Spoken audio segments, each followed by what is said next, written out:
Hello, good morning बच्चों। कैसे हैं आप? ठीक। चलिए, कहा जाता है, एक कोटेशन है, एक थॉट है, success doesn't come to you, you go to it. क्या है quotation? Success doesn't come to you, you go to it. किसी चीज को पाने के लिए आपको स्ट्रगल करना जरूरी है। कहा था ना कि ये जो डार्विन ने कहा था, ए स्ट्रगल फॉर एग्जिस्टेंस। अगर अस्तित्व के लिए अगर जिंदा रहना है तो आपको क्या करना? संघर्ष करना पड़ेगा। तो इस संघर्ष से, इस सक्सेस से क्या होता है, इस स्ट्रगल से क्या होता है, आपको कामयाबी मिलती है। तो आज हम ये जो ह्यूमन रिप्रोडक्टिव सिस्टम का जो देखे थे हम कि उसमें दो प्रोसेस था। एक प्रोसेस था गैमेटोजेनेसिस और दूसरा क्या था? गैमेटोजेनेसिस में देखा था स्पर्मेटोजेनेसिस और दूसरा था प्रोसेस oogenesis। नेक्स्ट लेक्चर में ऑलरेडी डिस्कस कर चुके हैं स्पर्मेटोजेनेसिस पीरियड का, किस तरह से स्पर्म का फॉर्मेशन हुआ और स्पर्म कितने प्रोसेस से जो है वो एसएससी डक्ट से निकल करके सेमिनल वेसिकल में जाता है। नहीं देखा था? वहीं आज हम डिस्कस करेंगे जो एक इंपॉर्टेंट प्रोसेस है फीमेल रिप्रोडक्टिव सिस्टम का, वो है oogenesis। oogenesis क्या होगा? oogenesis होगा कि फॉर्मेशन ऑफ oogoनियम। इससे पहले देखा कि स्पर्म जितना स्मूथली चला था, वो प्रोसेस इतना स्मूथली चला था, वहीं पे ये जो प्रोसेस oogenesis का है वो पूरा कॉम्प्लिकेटेड है, पूरा कॉम्प्लेक्स प्रोसेस है। आप को कंसेप्ट करने के लिए, कंसेप्ट क्लियर होने के लिए आप हमारे साथ बने रहिएगा कि जहां स्पर्म स्मूथली चला था और वहीं oogenesis जो है वो क्या है? कॉम्प्लेक्स फॉर्म है, कॉम्प्लेक्सिटी है। तो क्या है? जहां हम देखे थे कि स्पर्म का फॉर्मेशन प्यूबर्टी एज में हुआ था, स्पर्म का फॉर्मेशन प्यूबर्टी एज में हुआ था, वहीं oogoनियम का फॉर्मेशन जो है वो कब हुआ? तो oogoनियम का फॉर्मेशन आप जानते हैं कि जो जेस्टेशन या गेस्टेशन पीरियड है, उस जेस्टेशन और गेस्टेशन पीरियड के 7 to 8 वीक्स जो है, 7 to 8 वीक्स मतलब करे ना, oogenesis में क्या फॉर्मेशन होता है? oogoनियम का फॉर्मेशन होता है। और oogoनियम का फॉर्मेशन क्या कब होता है? प्यूबर्टी में नहीं, प्यूबर्टी में नहीं होता है, प्यूबर्टी से पहले। कितना पहले? यहां कहा था 6 to 8 वीक्स पहले जो फीटस है वो डिवाइड करेगा, वो उसमें जो oogoनियम का फॉर्मेशन होता है ये लगातार डिवाइड करेगा, ये लगातार डिवाइड करेगा। और ये लगातार जो डिवाइड करेगा माइटोटिकली या माइटोटिस से oogoनियम का फॉर्मेशन करता रहेगा, कंटिन्यू oogoनियम का फॉर्मेशन करेगा। कितना वीक? 6 to 8 वीक्स की बात कर रहे हैं। अब जैसे अब क्या होगा? ये तो 6 to 8 वीक की बात करते हैं कि oogoनियम का फॉर्मेशन हुआ। कितना हुआ? आप जानते हैं कि 20 वीक्स पे, जब 20 वीक्स का जब फीटस, 6 to 8 वीक्स का मतलब कहने मतलब फीटस उतने दिन का फीटस है, उसी तरह से 20 वीक्स का अगर 20 वीक्स का अगर है तो 20 वीक्स का जो फीटस है तो उसमें कितना oogoनियम का फॉर्मेशन करेगा? उसमें 6 to 7 मिलियन oogoनियम का फॉर्मेशन करेगा। अब अंदाज कर सकते हैं कितना oogoनियम? 6 to 8 वीक में oogoनियम का फॉर्मेशन होता रहा, कंटिन्यूटी होती उसमें डिवीजन होता है, लगातार डिवीजन होता है, माइटोटिकली डिवीजन होती है। और जिस माइटोटिकली डिवीजन से क्या होता है वो oogoनियम का फॉर्मेशन। लेकिन 20 वीक्स में ये बढ़ के संख्या 6 से 7 मिलियन ओगोनियम का फॉर्मेशन होता है। अब क्या होगा? क्या ये लगातार डिवीजन करेगा? नहीं, ये धीरे धीरे उसकी शेप और साइज में क्या होगा? चेंजिंग आता रहेगा। अब इसमें डिवीजन नहीं होगा, बल्कि उसमें डिस्ट्रॉय, धीरे धीरे डिस्ट्रॉय होने लगता है। तो ये तो आपको फीचर्स की बात कर रहे हैं। जब जेस्टेशन पीरियड में, जब पार्चुरेशन पीरियड होता है, जिसमें बर्थ के समय क्या होता है? बर्थ से पहले का स्टेज है, इसमें इतना से इतना मिलियन, मतलब 6 से 7 मिलियन ओगोनियम का फॉर्मेशन हुआ। लेकिन एट द बर्थ टाइम जो है वो कितना ही ओगोनियम रह जाता है? एट द बर्थ टाइम जो है 2 मिलियन जो है ओगोनियम का फॉर्मेशन होता है। 2 मिलियन ओगोनियम बनता है। अब क्या होता है?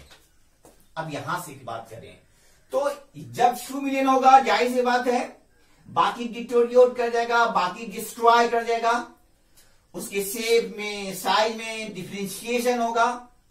जैसे शेप और साइज में जब डिफरेंशिएशन होगा तो यही 2 मिलियन जो है, यही जो ओगोनियम है, तो ये oogonium at the time of puberty, एक स्टेज होता है, एक स्टेज अगर कहा जाए कि ये जो फीटस से, मतलब अगर कहा जाए ये फीटस से, फीटस, चाइल्ड, और जब ये प्यूबर्टी एज आता है तो इस प्यूबर्टी एज तक, इस प्यूबर्टी एज तक क्या होगा? कितना ओगोनियम बच जाता है? 60,000 से 80,000 क्या होता है? ओगोनियम होता है, जिसको आप क्या करते हैं, वहां पर ओगोनियम नहीं करके यहां पे हम क्या कहेंगे? उसको हम प्राइमरी ओसाइट कहा जाता है। क्या कहेंगे यहां पे इसको प्राइमरी ओसाइट्स कहा जाता है। मतलब जब ये at the time of birth differentiate करके प्राइमरी ओसाइट बनेगा, तो वहां पे कितना प्राइमरी ओसाइट बचता है? वहां बचता है 60,000 से 80,000। कहां मिलियन है? बाकी क्या हो जाता है? बाकी जो आपका ओगोनियम है वो डिस्ट्रॉय कर जाता है, वो क्या होता है? वो धीरे धीरे क्या होता है? खत्म हो जाता है। तो कितना बचा at the time of puberty? At the time of 60,000 to 80,000। उसको आप क्या कीजिएगा? क्या उसको ओगोनियम कहिएगा? नहीं, इसको कहा जाता है प्राइमरी ओसाइट्स। अब अंदाज कीजिए यहां पे अब क्या होगा? जैसे प्राइमरी ओसाइट्स का फॉर्मेशन हुआ, जब प्राइमरी ओसाइट का फॉर्मेशन होता है तो आप जानते हैं ये जब प्राइमरी ओसाइट्स है, अब जाहिर सी बात है प्यूबर्टी के बाद जो ये जो होता है ना, वो मेंस्ट्रुअल साइकिल स्टेज होता है। नहीं, आप मेंस्ट्रुअल साइकिल में क्या देखते हैं?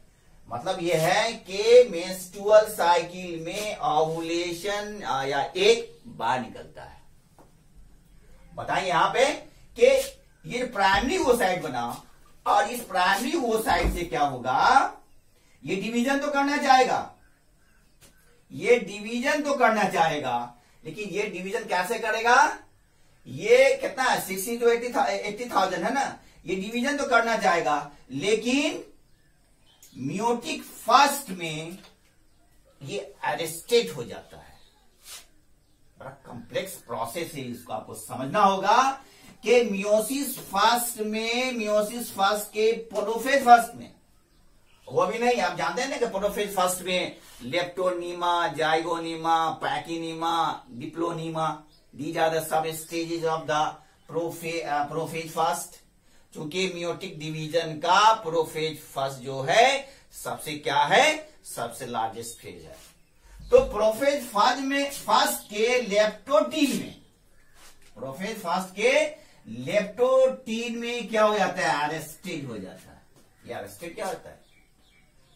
मतलब ये हुआ, ये अरेस्टेड हो जाता है। क्यों अरेस्टेड हो जाता है? जैसे प्राइमरी ओसाइट हुआ, यहां से अगर मियोसिस फर्स्ट डिवीजन करना चाहेगा तो जैसे ही करना चाहेगा, लेकिन प्रोफेज आते ये प्रोटीन स्टेज में वो अरेस्ट हो जाता है, वहां रेस्टिंग स्टेज में होता है। आप जानते हैं ना कि यहां पर कितना है? 60 to 80,000 क्या है? ओसाइट्स है। आप यहां देख सकते हैं कि यहां पे अगर देखेंगे कि उसमें भी अगर उसकी बात करें अगर उसमें भी क्या बात करें कि ये जो 60,000 जो आपका जो प्राइमरी ओसाइट्स है 80, ये कितना रह जाएगा, ये रह जाएगा, ये भी डिस्ट्रॉय हो जाएगा, ये बच जाएगा आपको ओनली 400। कितना बच जाएगा डिस्ट्रॉय, कितना वो साइड बनेगा, उस साइड का फॉर्मेशन होगा 400 बच जाएगा। कहा मिलियन, बात के समय में 2 मिलियन, 2 वीक्स पहले फीटस 7 मिलियन, उसके बाद प्यूबर्टी कितना हुआ 60,000 80,000। लेकिन यहां कहा जाता है कि उसमें भी क्या होगा, यहां क्या होगा 400 बच जाता है, और ये 400 क्या होगा, इसी 400 को मेंस्ट्रुअल साइकिल में जाने का मौका मिलता है। इसी 400 को मेंस्ट्रुअल साइकिल में जाने का मौका मिलता है। तो क्या है आप जानते हैं ना कि बाकी तो डिस्ट्रॉय हो गया। आप जानते हैं कि ये जो प्यूबर्टी एज है, तो जैसे जैसे प्यूबर्टी अगर बाल एक फीमेल की अगर 11 ईयर है, उसके अगर 32 ईयर है 42 ईयर है, अगर उससे ज्यादा जाए तो मान लीजिए 45 ईयर है, तो इस एज में अगर होगा किसी एज में, उसमें से 400 में से कोई एक पिकअप करेगा और वो जाएगा किसमें, मेंस्ट्रुअल साइकिल में, वो जाएगा मेंस्ट्रुअल साइकिल में, और वहां पे जाके उसका ओवम फॉर्मेशन होगा। आप जानते हैं कि मेंस्ट्रुअल साइकिल में क्या होता है, ओवम रिलीज होता है। मेंस्ट्रुअल साइकिल में क्या होता है, एग रिलीज होता है। तो ये अगर मान लिया कि अगर प्यूबर्टी का एज है, फर्स्ट स्टेज है 11th ईयर है, अगर इसमें हुआ तो इसका जो oocyte होगा वो हेल्दी होगा, उसका जो oocyte होगा वो क्या होगा, वो एनर्जेटिक होगा। लेकिन अगर वो 32 ईयर बाद में जाता है, अगर 32 ईयर में अगर ये 400 से कोई एक पिकअप करता है, तो आप जानते हैं कि जैसे जैसे एज इंक्रीज करता है ना, तो उसका जो oocyte है वो ओल्ड पड़ जाता है, उसका जो oocyte है वो वीक हो जाता है, कमजोर हो जाता है। तो यहां देखना होगा कि सिर्फ 400 में से कोई एक पिकअप करेगा। अब यहां देख लीजिए, जो एक पिकअप करेगा वो एक अप पिकअप करेगा, तो ये बनाएगा आपका सेकेंडरी oocytes। क्या बनेगा, सेकेंडरी oocytes। अब यहां देख सकते हैं सेकेंडरी oocyte बनेगा, कोई एक पिकअप करेगा तब सेकेंडरी oocyte बनेगा। इससे पहले क्या होगा, ये आपका जो है प्रोफेज लेप्टोटीन स्टेज में क्या होता है, ये रेस्टिंग स्टेज या अरेस्ट किया जाता है। तो कब कंप्लीट हुआ, प्रोफेज फर्स्ट, मियोसिस फर्स्ट से कब कंप्लीट हुआ, जब कोई 400 जो oocytes है उसमें से कोई एक पिकअप करेगा, और वो एक पिकअप करेगा, जो पिकअप करेगा वो आपको क्या करे, सेकेंडरी oocytes का फॉर्मेशन करता है। और आप जानते हैं ना, ये सेकेंडरी oocyte के बाद ये पोलर बॉडी का फॉर्मेशन करता है, ये प्राइमरी पोलर बॉडी का फॉर्मेशन करता है। एक क्या कहा जाए, ये जो पोलर बॉडी है ना, ये एक स्मॉल मेजर कंटेंट है, जो क्या करेगा, वो न्यूट्रिशन प्रोवाइड करता है oocytes को। समझ में आ रही है बात, कि ये जो पोलर बॉडी है काम कुछ भी नहीं है, लेकिन एक स्मॉल मेजर कंटेंट्स है जो oocytes को क्या करेगा, न्यूट्रिशन प्रोवाइड करता है। ये तो किया, एक पिकअप हुआ, सेकेंडरी oocyte किया, उससे पहले आपने वो डिफरेंशिएट करके प्राइमरी oocyte बना। लेकिन जैसे प्राइमरी oocyte गया तो यहाँ लेप्टोटीन स्टेज में अरेस्ट किया जाता है, एक पिकअप किया तो उसमें स्टार्ट हो जाता है सेकेंड मियोटिक डिवीजन स्टार्ट हो जाता है, सेकेंडरी oocyte का फॉर्मेशन करता है। ये भी मियोसिस सेकेंड मेटाफेज सेकेंड में अरेस्ट कर दिया जाता है। ये बड़ा कॉम्प्लेक्स प्रोसेस है। इस स्पर्म में डायरेक्ट देखा था स्पर्मियोजेनेसिस, स्पर्मिएशन, स्पर्म क्या होता है, ट्रांसफर हुआ। लेकिन इतना कॉम्प्लेक्स प्रोसेस है कि डिफरेंट डिवीजन से, पहला डिवीजन माइटोसिस देखा था, दूसरा डिवीजन क्या है, मियोसिस फर्स्ट देखा था, मियोसिस फर्स्ट हुआ भी नहीं, उसमें अरेस्ट कर लिया लेप्टोटीन स्टेज में। दूसरा जैसे ही सेकेंडरी oocyte बना, तो सेकेंडरी oocyte बना तब भी मियोसिस सेकेंड के मेटाफेज सेकेंड स्टेज में क्या होता है, अरेस्ट कर लिया जाता है। क्यों? अब यहां आपको जानना होगा। आप जानते हैं ना कि अब कब होगा, इसका मतलब है कि मियोसिस जो है, मियोसिस सेकेंड कब कंप्लीट होगा? फर्स्ट हो गया नहीं, कहा जाता है कि एक स्टेटमेंट है कि prior to ovulation 36 to 48 hours है, ये फर्टिलाइजेशन क्या होता है, ये क्या कहते हैं उसको, मियोसिस फर्स्ट डिवीजन है। मियोसिस जो फर्स्ट डिवीजन है वो क्या होता है, फर्टिलाइजेशन पहले कंप्लीट होता है। ये स्टेटमेंट प्रायर टू ओवुलेशन। तो कहने का मतलब है कि सेकेंडरी oocyte बना और फिर आपको अरेस्ट कर लिया था मेटाफेज सेकेंड में। तो आप कहिएगा कि मियोसिस सेकेंड कब होगा? नहीं, मियोसिस सेकेंड कब होगा? सेकेंडरी oocyte से मिलेगा तो ये अपना जो है सेंट्रियोल, ये क्या क्या सेकेंडरी oocyte को दे देगा और सेकेंडरी oocyte देने के बाद क्या होगा, ये स्प्लिट करेगा। तब जाके क्या होगा, स्प्लिट करेगा, तब जाके आपका क्या हुआ, मियोसिस सेकेंड डिवीजन कंप्लीट होगा। कब करेगा? जब तक स्पर्म का स्पिंडल सेकेंडरी oocyte में नहीं पहुंचेगा तब तक आपका क्या है, मियोटिक सेकेंड डिवीजन का जो मेटाफेज सेकेंड में जो अरेस्ट है वो कंप्लीट नहीं होगा। अगर ये पहुंच गया, स्प्लिट किया, तो तब जाकर क्या होगा, ये मियोसिस कंप्लीट होता है, जिसे क्या होगा, ओवम कहेंगे। और वही ओवम क्या होगा, मैच्योर एक सेल का फॉर्मेशन है। लेकिन ओवम तक करिए, लेकिन एक्चुअली में इसको सेकेंडरी oocyte ही कहा जाता है। तो ये एक था आपका एक क्या है, ये फ्लो चार्ट के माध्यम से किस तरह oogenesis में डिफरेंट स्टेजेज में डिफरेंट पाथवे से जाकर के कैसे 6 to 8 वीक में ओगोनियम का फॉर्मेशन होता है, 20 वीक्स में मिलियन ओगोनियम का फॉर्मेशन होता है, फिर प्राइमरी oocyte सेकेंडरी oocyte का फॉर्मेशन होता है, या सेकेंडरी ये सेकेंडरी पोलर बॉडी का फॉर्मेशन होता है। सेकेंडरी पोलर बॉडी कब बनेगा, सेकेंडरी oocyte के बाद, फर्टिलाइजेशन के बाद, फर्टिलाइजेशन के बाद ये क्या होता है, सेकेंडरी पोलर बॉडी का फॉर्मेशन होता है। तब जाके क्या हुआ, ये मैच्योर एक सर्कल बनता है। आप चलिए, आप चलते हैं कि इमेज के माध्यम से आप देख लें।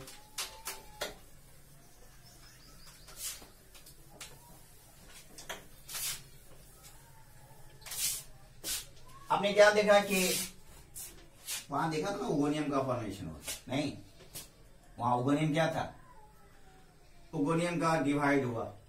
बहुत सारे सेल में क्या होता है, ये ओगोनियम में फॉर्मेशन किया, डिवाइड होने, फिर डिवाइड लगातार डिवाइड करने लगा, नहीं, ओगोनियम को जो है लगातार क्या हुआ, डिवाइड करने लगा। तो आप जानते हैं ना कि जैसे डिवाइड करेगा तो इसमें बहुत सारे सेल का फॉर्मेशन होता है।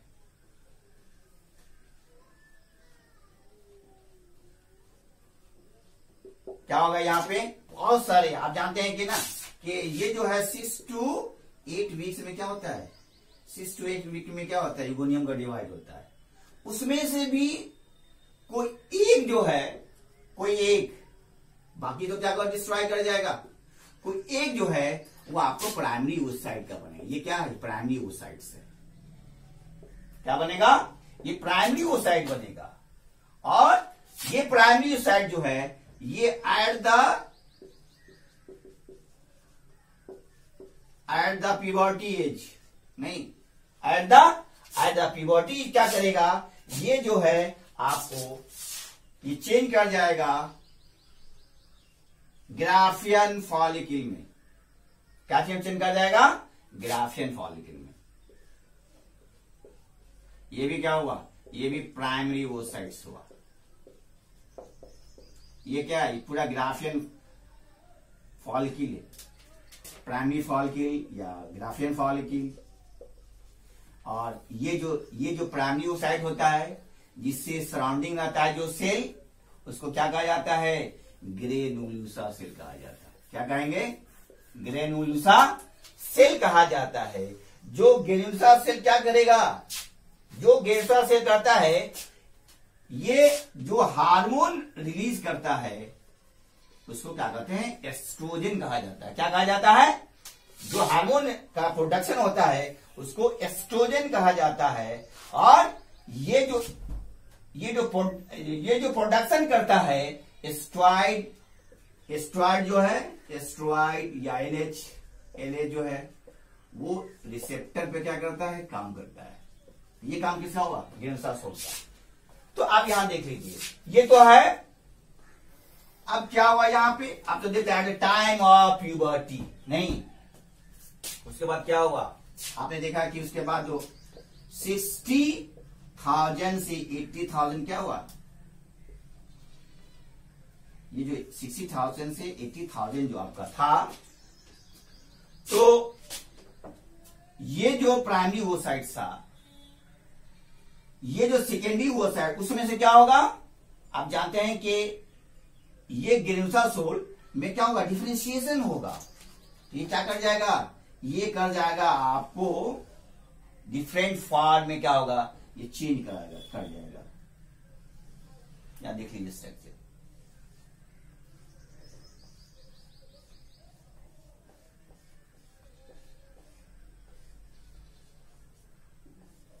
क्या ये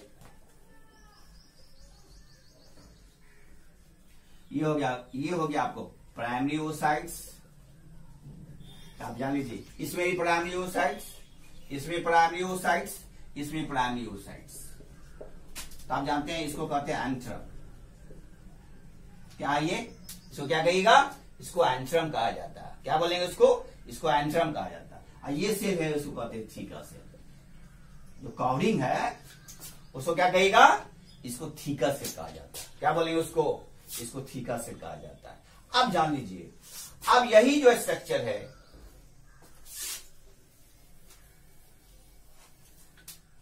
अब यही जो स्ट्रक्चर है, ये जो थीका सेल है, वो दो स्ट्रक्चर में, दो लेयर में डिवाइड कर जाएगा। कितने लेयर में, 2 लेयर में डिवाइड कर जाएगा। और जो एंट्रम है, वो एंट्रम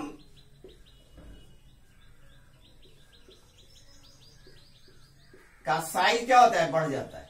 एंट्रम का साइज क्या होता है, एंट्रम का साइज बढ़ जाता है। क्यों, एंट्रम का साइज इसलिए बढ़ जाता है, ये आपका क्या है, ये आपका क्या हो गया, ये आपका हो गया।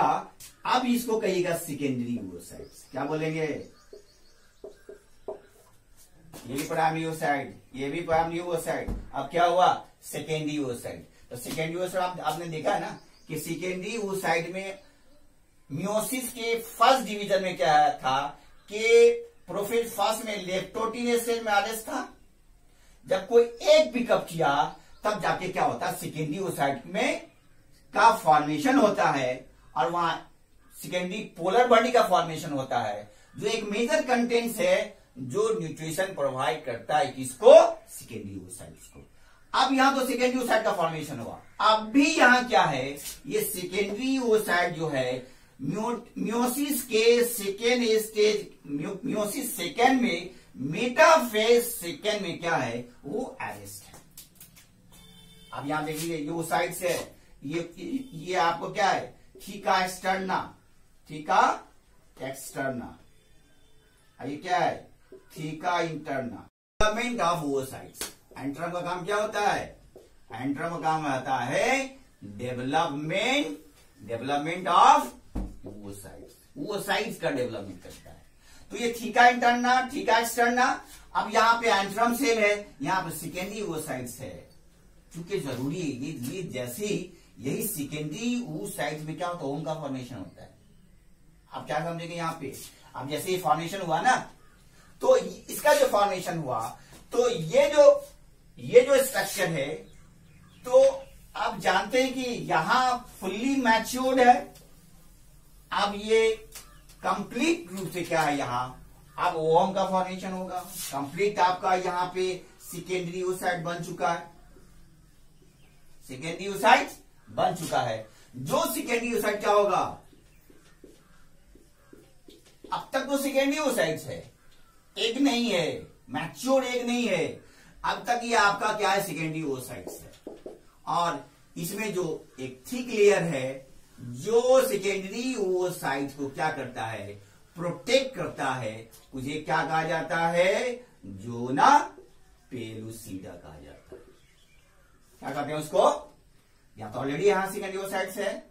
अब क्या होगा, कहा कि मियोसिस सेकेंड डिवीजन कब कंप्लीट होगा, अब तक आपका मियोसिस जो है मियोसिस सेकेंड में, मेटाफेज सेकेंड में अरेस्ट है। जैसे स्पर्म क्या होगा, स्पर्म इससे आगे कांटेक्ट करेगा, ये स्पर्म है, आप जानते हैं ये क्या है, एक्ट्रोसोम है। जैसे ही एक्ट्रोसोम के जरिए पेनिट्रेट करेगा, जैसे ही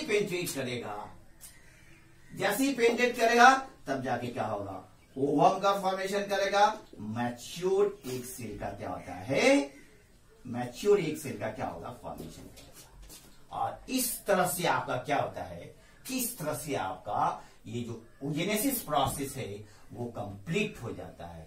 तो आपको ध्यान रखना होगा, ये बड़ा कॉम्प्लेक्स प्रोसेस है। जो कॉम्प्लेक्स प्रोसेस क्या करेगा, डिफरेंट पाथवे से किस तरह से oogenesis जो है, oogenesis में oogoनियम का फॉर्मेशन होता है। उसमें 6 to 8 वीक में जाकर के क्या होता है, oogoनियम डिवाइड होता रहता है मैट्रिटिकली, और ढेर सारा oogoनियम का फॉर्मेशन होता है। फिर वो आपको 6 to 7 मिलियन में जाकर के क्या होता है, फिर वो 20 वीक्स में आपको 6 to 7 मिलियन का फॉर्मेशन होता है। फिर वो क्या होगा, धीरे धीरे वहां डिस्ट्रॉय कर जाता है। अब बनता कितना है, मतलब एट द बर्थ में आपको 2 मिलियन का फॉर्मेशन होता है। और जैसे प्यूबर्टी एज में आएगा तो 60 से 80 oocyte का फॉर्मेशन होगा, जिसमें से जो 400 है कोई एक पिकअप करेगा। तो तब जाके क्या होगा, तो एक पिकअप करने के बाद प्राइमरी oocyte से सेकेंडरी oocyte में बच जाएगा। जैसे कोई एक पिकअप करेगा तब जाकर क्या होगा, सेकेंडरी oocyte का फॉर्मेशन करेगा। जैसे ही सेकेंडरी oocyte का फॉर्मेशन करेगा तब जाके क्या होगा, वहां पे तब जाके स्पर्म जो है, स्पर्म जब तक इन नहीं करेगा तो मियोसिस सेकेंड डिवीजन कंप्लीट नहीं होगा, क्योंकि उस स्पर्म में उसका सेंट्रियोल है। जैसे सेंट्रियोल आपको सेकेंडरी oocyte में जाएगा तो स्प्लिट करेगा, ओहम बनेगा और मैच्योर सेल बनेगा। ये है आपका कंसेप्ट। तो टू दी पॉइंट आप याद रखेंगे तब जाके क्या होगा, आपका क्लियर कंसेप्ट होगा। Thank you. ओके।